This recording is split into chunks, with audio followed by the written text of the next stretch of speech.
And the part I actually found most notable was Tom Lee says that this could be the lows for the first half of this year, but he is concerned about the labor market in the short term. And that's where we have a big problem, because clearly the economy is weakening. I mean, Atlanta Fed GDP is currently tracking at negative 1.5%. Retail sales for January came in negative 0.9%. Personal spending, which almost never goes negative, was negative 0.2% in January. The last time it was actually negative was March? Let's see, was it March of 2023? The time before that was February 2021. You almost never go negative because personal spending is such a large portion of the economy. So clearly we are weakening here. The investors view this as a crisis when it's really a growth scare. So to me, I think there's a good chance we're making our lows for the first half, like this week. And like down 5-6%, you mean? Yeah, it could be. Yeah. I mean, the only thing is I'm not that optimistic about the job picture for the near term. So maybe that's one last leg. But the reality is that a lot of bad news has gotten priced in. So Bitcoin is down. It's actually not a surprise to our clients because Mark Newton, our head of technical strategy, really pointed out the cycles in mid-January that he was targeting 62,000 for Bitcoin by the end of March. So we're actually on our way to 62. But that's not a bearish development. It's just a retracement. If someone is playing AI today, it's not a mistake to bet on the leading companies for now. And so that means, NVIDIA and, other tech names around that. So I think the market is getting all that right. And they're getting the power right and the need for things to support the expansion of data centers. But what they have to be mindful of is the correlation of all that is 1.0. Mm-hmm. Like they're all going to stop working at the same time. Mm-hmm. To me, one of the, I think, sleeper winners from all of this is going to be the financials because they've underperformed the last 15 years. So they really have not caught a break since the GFC. And finally, an environment that is better for the banks and AI is actually good for business. And JP Morgan is, and all these banks show they made money through inverted curves, hyperinflation, tightest Fed ever, and now you have all this reversing. Once the tariff talks go away, the environment is favorable for American-focused companies, which would be small companies, and they'll benefit from lower rates, and their multiples are lower. So I think it's still a big opportunity. But in the middle of tariff talks, none of these groups can really do that well. Well, inflation is a problem because prices aren't going to go back down. And they're up 50% over the last couple of years. And so I think it's going to be harder and harder for consumers to tolerate more inflation. Even if it's still at 3%, it's still going to be unbearable. If I look at it from a markets lens, I know a lot of people are saying that there's a second wave of inflation underway, or it's picking up and you're seeing it in the consumer surveys. I think one, we don't know what the seasonality is. And I think the consumer surveys themselves are actually very flawed right now, and they're picking up less the fact that egg prices are up, and I think more political respondents. Like the UMich survey, there's a huge bifurcation between Democratic views on inflation versus Republican. And the bond market itself is giving very conflicting messages about inflation. In fact, I would say if I looked at what the bond market's saying, I think it's saying there's no problem with inflation. The reality is that if policies are enacted that create such a severe shock because of tariffs, then we could have a recession, right? I mean, that's like a fact. Because, if you put a 300% tariff or something, we don't really know how to titrate that number. And that's why investors are nervous. But it's at the same time, the tariffs are accomplishing the administration's goals. Because if I was the White House and I know that I have some opposing risk from the Fed today because the Fed's hawkishly paused. Well, if the tariffs are causing confidence to fall and business activity is slow, then the Fed has to get off neutral. But then everyone's playing a dangerous game because, as you know, you don't want to get stall speed in the economy because the day the economy gets to stall speed, we open up the uncertainty of a recession because, a shallow recession, a recession is unknown once it starts. This data that we've gotten recently is for January, but as you can see from this post on X, this is from Peter Burson, that says Goldman analysts are reporting a sudden massive drop in orders among companies in their coverage universe. This is for February. It says here, the Goldman Sachs Analyst Index, the GSAI, declined by 9.8 points to 50.4 in February, with a weak composition. The new orders, look at this. The new orders, negative 24.2 points to 43.5 on a month-over-month basis. So, like, that is crazy. Okay, that is a plummet. And shipments were negative 14.7 points to 46.4. That is very negative. Components both dropped notably. The employment component declined moderately to negative 3.8 points to 47.2, and the export component remained unchanged at 43.8, already weak. The inventories component increased 8.9 points to 58.9, and the orders less inventories gap declined negative 33.1 points to negative 15.4. This is bad. Now, as you guys probably already know, the Atlanta Fed GDP Now tracker for Q1 is tracking negative 1.5% GDP. You have these tariffs that we don't know what they're going to be, but they could be 25% on Mexico, on Canada, another 10% on China. We already have 10% that went into effect on China. Companies are not just going to take that in the margin. They're going to fire people. They're going to get that margin back. It's kind of like, I don't know if you guys remember this, but when everyone made a big deal about the Biden administration giving $6 billion to Iran, or unlocking $6 billion for Iran. Well, they said it was for medical supplies and humanitarian aid. Well, sure, that might be fine. But the money is interchangeable. $6 billion saved here lets you spend $6 billion here. Kind of like the tariff situation. If companies are forced to pay tariffs and have lower margins, that's fine. They're going to make that margin up elsewhere, which could be laying people off. So I think that is some of the concern in the near term when it comes to tariffs. Also, business investment. Companies don't know where to invest or how to invest, and surely they're not going to be in a rush to hire new employees when they don't know what the landscape could look like. And then you have Doge, which is cutting costs, and I think overall doing what needs to be done. Like, I'm not upset with Doge at all, but when there's this constant threat to 2 million U.S. citizens, government workers, essentially the size of Walmart, right? Walmart government employees size counts are roughly similar. Well, if you see these people getting laid off in the government left and right, if you're a government employee right now, over 2 million of which we have, you're not going out, you're not buying that house, you're not buying that car right now. You're saving every dollar that you can. It's a confidence crisis because they don't know if they're going to have a job next week. And that is an issue for the economy because it's really a circle effect, right? Government employees, they stop spending as much. Those businesses take in less income. They potentially fire people. So 2 million employees cutting back could really be like 10 million people that are being affected in the circle of that confidence issue with just government employees. Hopefully that makes some sense.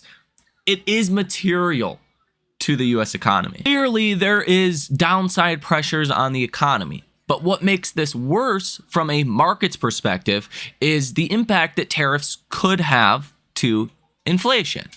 Okay, tariffs are, historically, like in 2017, they did raise inflation a bit. They also lower GDP. They're also a hit to growth. Well, the Fed, they don't want to, try to predict what the outcome of tariffs are going to be because the situation is changing so much. So they're not able to accommodate the markets like they otherwise would be doing right now. I think without the tariff threat, with the data that we're getting right now, the Fed would be cutting rates at the next meeting. Definitively. And multiple times this year. But they don't want to do that because what if tariffs start a trade war that is very inflationary? Then they have to react to that. It's a bad dynamic for the Fed right now. And I think it's a very uncertain environment for the markets. Now, take a listen to what Fed Goolsbee just said on CNBC on Friday. The main headliner here says inflation's still on the path back to 2%, keeping an eye on consumers. Fed Goolsbee sounds more concerned than I've seen him sound in a very long time about the economy. And he basically says the Fed can't really do anything about that right now with the tariff situation. Now, after this clip, it's about 5 minutes long. Feel free to skip it if you don't care about the Fed right now, but I think you should. We will discuss the upcoming catalyst this upcoming week. There's going to be huge data that's really going to solidify whether this economy is looking more recessionary or if Tom Lee can be correct. And this could be an opportunity for the markets to bounce and make our way to potentially new all-time highs. Now is Chicago Fed President Austin Goolsbee with our Steve Leisman here. Steve. John, thanks very much. Austin, thanks for joining us this afternoon. And it's become a bit of a tradition now. You're joining us on PCE Day, so we get your take on inflation. So let me start there, Austin. You were pretty upbeat on inflation last time, as in it was going to go down, and it looks like you got what you were after here. Yeah, look, we got a read that was pretty much expected. It's still higher than what we'd like it to be, but it follows a couple of months that were a little under the target. So I'm comfortable still that we are underneath there on path back to 2%. I think if you break out the components, they also look favorable to my eye, which is to say housing continuing to moderate, services continuing to moderate. The place where we had the firmness was on goods. And if you take a step back, there's a long trend of low inflation in goods, even mild deflation in goods that I would expect eventually we'll get back to. Austin, the other side of the data today, however, when it came to the consumer especially, was a little bit weak. In fact, real spending was down 0.5%. And you had the Atlanta Fed, which admittedly was heavily influenced by the huge import numbers, but they're now printing a minus 1.5% GDP tracking forecast for the first quarter. Other economists are weaker, but at 1.5%. Are you concerned here that you're at a point where you're dealing with lower or weaker growth and potentially still high inflation? Partly, as I say, nothing bad should happen that we haven't at least thought through the scenario at the Fed. Our job is to stay up at night. Everything keeps us up at night. Coupling this with the 1 month of deterioration of consumer sentiment that we saw coming out of Michigan, I would say it's definitely worth keeping an eye on. But we've had strong growth. We've had a very robust job market, stabilized at what feels like full employment. So unless we get more observations in that style, I'd hesitate to call it a trend. Austin, I recall a couple months ago, Fed Chair Powell saying that some FOMC members are factoring in potential policy impacts, including tariffs in 2025, some not. Do you think we're at the point where you're able to factor in Department of Government efficiency moves or maybe even those potential $5,000 checks back to taxpayers as being having an impact on the economy? I think we're to the point where we should start working through scenarios, but all of these things are question marks, and geopolitics is a question mark. And I'm out here at Stanford. I'm going to give an address about productivity growth rates that have been surprisingly high and what they mean for monetary policy. That's also an uncertainty. So I think we are to the spot where we're not just political punditizing There are actual proposals that we should work through the scenarios, but I don't feel like we have enough clarity to make a forecast of here's how big they're going to be. Yeah, we did see that pop in jobless claims yesterday. Some folks are pointing to Doge for potentially as an impact. You just mentioned geopolitics, Austin, and I do want to get your thoughts on this because you've got this long-standing international policy, be it trade policy, be it foreign policy, that is basically being torn up and rewritten in a matter of days and a matter of weeks. So I do wonder how you track and analyze that if you're at the Fed from an economy perspective, especially when some of the actions that are being taken, case in point, what we saw play out in the Oval Office today are, according to some experts, unprecedented. Yeah, all we can do is just analyze as best we can the impacts on prices and employment. The law says to the Fed, those are our two goals, are to stabilize prices and maximize employment. So we just have to try to think through all the possible scenarios and uncertainties. If they're going to drive up prices, then the Fed has to think about them. If they're going to drive down employment, then the Fed has to think about them. Anything else that's in the foreign policy lane of the administration or in the fiscal policy lane of Congress, we don't weigh in other than these are the conditions. You tell me the weather, I'll tell you what jacket we're going to put on. So the Fed really does seem like they are in a bad situation right now where the economy is clearly weakening. There is no arguing that. If it continues to weaken, that's an even bigger problem. But at the same time, they have uncertainty with policy and how that's going to impact inflation. So they can't really respond to the weakness in the economy. Now, nonetheless, looking ahead to next week, it's really going to solidify is the economy weakening towards something like a recession, or was this just a short-term growth concern? On Monday, you have ISM manufacturing PMIs. You're expecting those to fall a little bit, but not too much. Construction spending, new orders, prices paid. Fed Mausoleum will speak, and that's pretty much it for Monday. On Tuesday, you will get the RCM TIPP Economic Optimism Index, and Fed Williams. This speaks at 2:20 p.m. On Wednesday, you are going to get ISM Services PMIs. You are expecting those to get a little bit better from last month's rating, and I think these services PMIs are going to be one of the biggest catalysts this week because services are like 70% of the economy. So if services start to look worse, that's going to be a bigger problem. You get new orders, prices paid, employment, business activity, and other subcomponent categories in which we will pay very close attention to. At 2 p.m. on Wednesday, we will also get the Fed Beige Book, which is important to look at. We will get exports and imports and the balance of trade for January. That can also be a big catalyst, at least for GDP. We will also get a speech from Fed Waller at 3:30 p.m.